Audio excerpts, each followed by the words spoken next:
there, and welcome to the Seven Figure Authorpreneur Podcast, where we empower authors with tools, resources, and inspiration to build prosperous book brands. I am your host, Octoria Robinson, and today we will be interviewing Casandra Merritt. Whoa, whoa, whoa. So excited to have you here today, Cassandra. Guys, we have our mental health expert here today, and she is going to be bringing us some powerful wisdom, insight, as well as resources on this topic. I'm trying to contain myself. We're talking about overcoming mental barriers to wealth by slaying that inner critic. How are you today, Cassandra? I am well, Octoria. I am so excited. This is such a great topic, and just to give just a little bit about me, in my journey with slaying your inner critic, I'm just as excited as you are. So anyway, I am a mental health therapist for those that don't know, and I also am an author who also had to actually overcome this topic as well. So I'm excited, and I'm just ready to get started talking about all this stuff. Yeah, so go ahead and talk to us a little about your journey as in terms of becoming an author. Okay, well, as she asked about me overcoming being an author, I've probably been an unofficial author in my own right for the last, I don't know, probably 10, 12 years or so. I started way back writing and never published what I was writing. And so then I got hooked up with Dream That Big, and boy, I got started.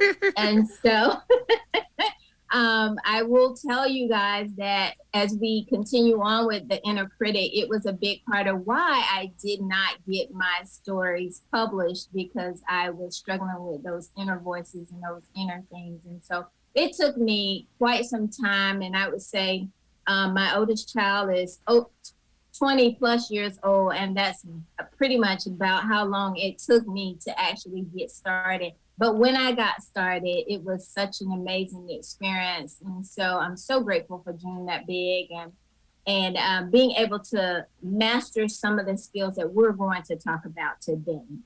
Woo, woo, woo. What I love about your journey and you being so transparent, Cassandra, is that you shared that it was 20 plus years in the making.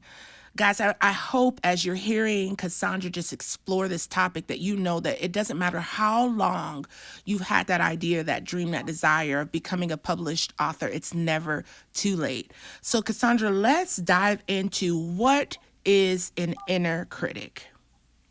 Well, an inner critic, if because I am a mental health therapist, and we are going to talk about why, because it's in your mind and it's that inner voice. I know you guys probably say, well, something told me, or something on the inside. Well, let's just use that as your inner voice. And it is a concept that we use in psychotherapy. And it's pretty much like something just referred to as like your subconscious personality that judges you. I know you're probably like, what? What do you mean it judges me? Well, it's that inner voice that speaks to you, that keeps you kind of stagnated, kind of keeps you locked up, kind of tells you what to do. And when you don't have a good perception on that inner voice, it will dictate to you how to do what you're supposed to do. So if you're supposed to be writing, that inner critic might be telling you, which is that inner voice, might be telling you, you can't do it. You can't succeed. Are we born with an inner critic? I think naturally, because I am a spiritual person, I believe that we are born with some perceptions based upon our environment and associations. And so I think that inner voice kind of gets developed based upon how you grew up, and what you saw as a successful voice to you or a non-successful voice for you. So yes, I do think we born with an inner critic, because if you don't change how you think about yourself, then it becomes who you are based upon what's internal. Mm. And why is addressing the inner critic so important for authors in particular? I think it's important because when you if you look at it this way, when you focus on what you can't celebrate, you focus on those shortcomings. You deal with a lot of shame and a lot of guilt. But when you focus on solutions, then that's when you're able to celebrate that process. And so if you're not doing the celebrating process and you're doing more of the celebration of what I cannot do, then that's why it's important to focus on that inner critic. Mm. You landed to something really important that I think is going to really empower and impact our authors. And it's this: Cassandra, how can an author identify when they're hearing an inner critic versus them hearing the internal need for change? So change is one thing. When you hear the, how do I say it, the inner critic talking to you about what you can and cannot do, I believe you have to begin to acknowledge that you see what's important. So, for instance, improvement is the quality of improving or being improved. So if you know that you need the quality of being improved because it's something that you lack the skills to do, that's improvement. The inner critic talks to you in such a way that causes you to feel discouraged. Now, you may say, well, sometimes I feel discouraged even at improving. The beautiful thing about improving is that you're just doing that. You're improving. The inner critic doesn't talk to you about improving. So the inner critic does a lot of judgmental stuff. It doesn't motivate. It always gives you the voice of shame. So that's how you know the difference. And that's just naturally speaking. Wow. So, what would you say to the author that feels powerless to do anything different in terms of their response to the inner critic? I would say you need to acknowledge where you are in your writing process, in your thinking process. And then I think you need to really confront the what we I'm probably getting ahead of myself, but in before we end, I wanted to share something about the inner critic, the types of it. And this is one that I want to say is it's called the taskmaster. And one of the things with the master, it likes to tell you about working hard and being successful, and that it's fear that you may be mediocre if you don't do all these things. And so I think you have to really just set your mind on the greater goal. And the greater goal is becoming that successful author that you someday dream of becoming. And so acknowledge where you are is a big number one step. When you acknowledge where you are, you can defuse the inner critic, because I believe the inner critic is always going to be there, but you get to control how that inner critic controls you. Mm-mm-mm. You just said so much gold. I'm like over here trying to keep all my little question notes in my head. Guys, I am sure you are getting rocked because you said something so powerful. You said the fear of being mediocre. Can Mhm. you explore that just a little bit more for the listeners? Yes. When you think of mediocre, think of it like being small or something like that. And so if you think of whatever the smallest thing that you can think of, and that's say, like a little grain of salt or something, that's the smallest thing. Now, you all know we can't be that small, but in your mind, your mind can make you think that you're that small. And that's kind of how the inner critic is too. The inner critic comes to, like I said, bring shame, guilt. It makes you feel like I can't be motivated to do this because I'm going to be small. But small is based on the perception of how you see small.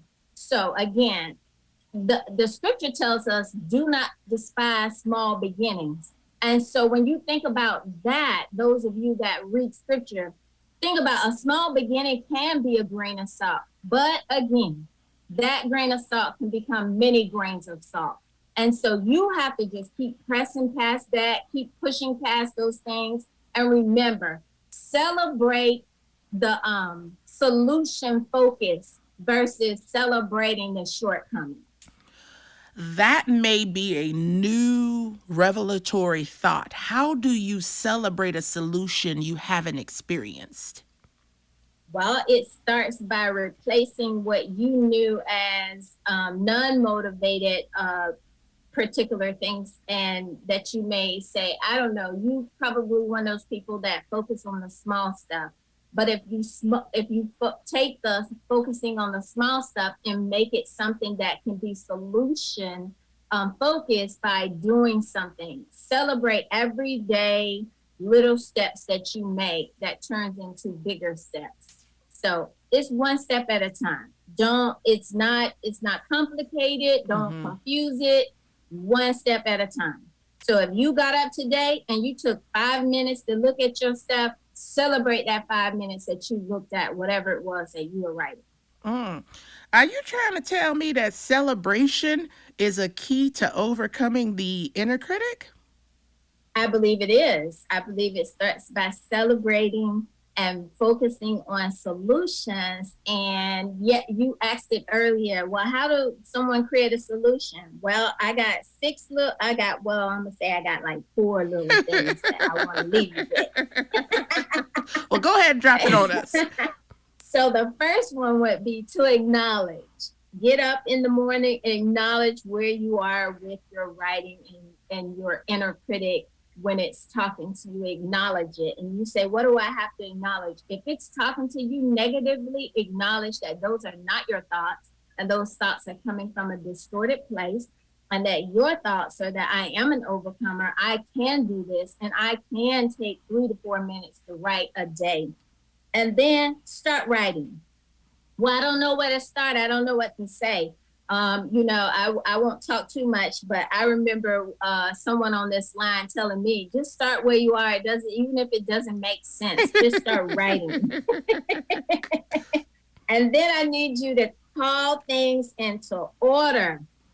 How do you do that? You have to get up and start declaring your day. So when you start that acknowledging where you are, you can also go ahead and start calling your day into order. I will take 5 minutes today and write, because 5 minutes can turn into 10 minutes. 10 minutes can turn into 20 minutes. And so you just have to start where you are.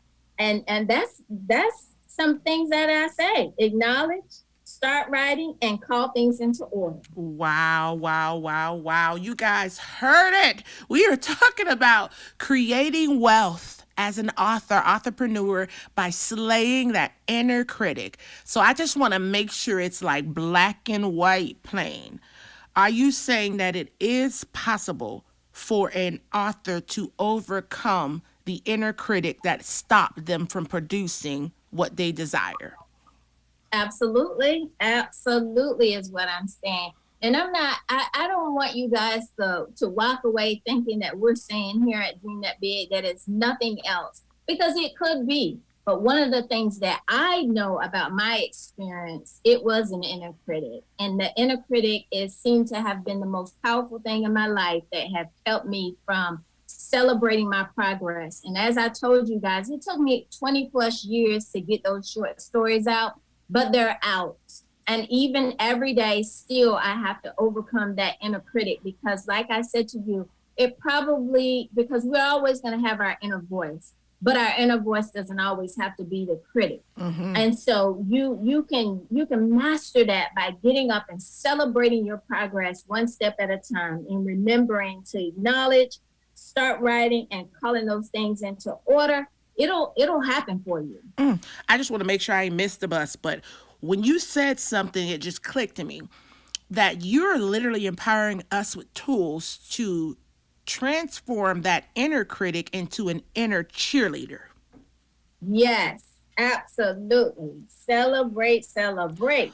Ooh, ooh, ooh, ooh, guys. I know I'm animated, but did you hear that? That voice that has been constantly bringing you down, reminding you of your failures and shortcomings, can become that voice that strengthens you, encourages you in your purpose, be a part of your progress. But utilizing the things that Casandra Merritt has shared today will require your participation and your intentionality. Casandra, I am just like speechless, speechless, speechless. Is there anything else that you desire to share with our listeners on this topic? Because I could just take my earphones off and start running at this point because this has been so stinking good. Oh my goodness. Yes, I do. I was talking to you earlier about the Taskmaster. There's a really, really good book because, guys, even though we are all powerful authors on here or seeking to become powerful authors also read other authors. And so there's a really, really great book out that's called 7 Types of Inner Critic. If that's something you're interested in, it's definitely by a therapist. So I want you guys to know that. I'm not trying to make you go to therapy, but I am saying it's a great read. And his name is Jay Early. He has a PhD, and Bonnie West. She's a therapist as well, but it's a great book. I'm sure we'll share that with you, but I wanted to continue to share something about the Taskmaster. One of the things about that you have to know when you think about that inner critic, it judges. It causes you to think on failure that does not push you and keep you going. So you wanna remember that. And one of the top-notch things that I think authors deal with is procrastination. Procrastination was like a thorn in my flesh, and I constantly still have to overcome procrastination as a therapist, as a author. And you just gotta keep pushing because procrastination is easy, guys. I'm telling you, it's more easier than putting on your shoes. Why? Because it's always waiting for an opportunity for you to buy into the idea that you cannot be successful as a writer. Wow. Wow, wow, wow. You guys heard it here. I am like, I'm going to encourage you, like I always do. Replay this episode. Make sure you're taking it in, guys, because it is possible to go from a person who struggles with believing in themselves due to an inner critic to becoming your biggest fan, as we should be as authors. Casandra Merritt, I thank you so much for not only sharing your journey, but sharing your expertise and sharing this powerful resource. We are excited about putting it into practice, right, guys? Woo, woo, woo! All right, guys, we're going to have Casandra here on a monthly basis, so get ready to be exploring those deeper parts within yourselves and getting to that next level and prospering as an author. Take care, guys.